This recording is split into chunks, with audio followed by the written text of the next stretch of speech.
See the problem we have. We want to go into the economy and change things, and we don't know spirits are there. We think the people in the market are businessmen, they are traders. We don't know that everybody in the market is representing a spirit.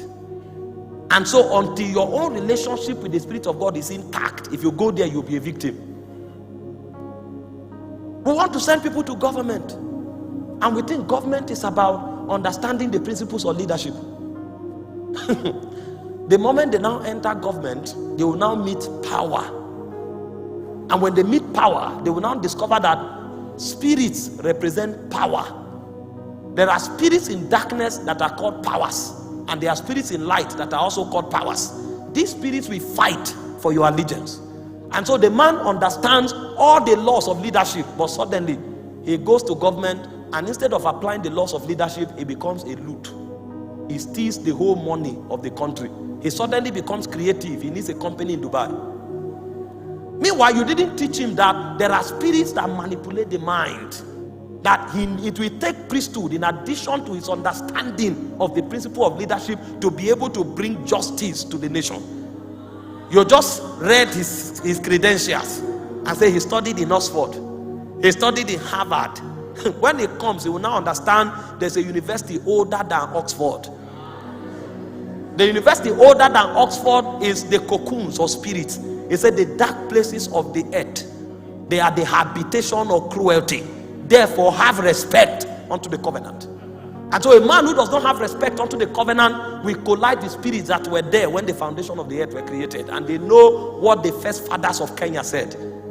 They were in that meeting, and they know all the bloodlines of every Kenyan. They know their weaknesses, and they know how to manipulate them. If you find 5 Kenyans, you find 5 weaknesses.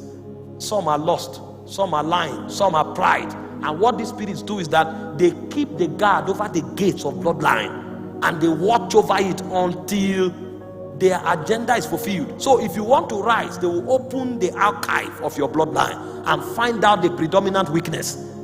The only way you can break out of those weaknesses is when you enter the realms of light, because it's in light that they can censor you. It's like radiation. Your bloodline, they lie, and the moment power comes, the propensity of lying will be increased. And so you are entering government with certificate and principles, and you don't have the power over lie. The moment money and power comes, you will discover you are a slave of lie.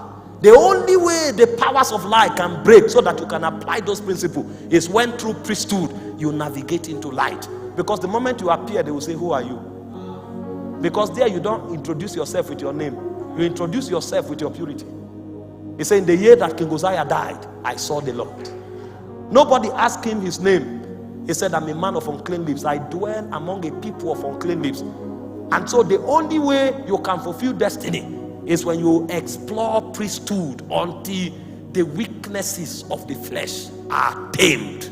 That is when you become a legislator. If not, any law you give will be a law born out of selfishness, and it will ensnare the possibility of a generation. We are born priests and kings, but our kingship works on our priesthood.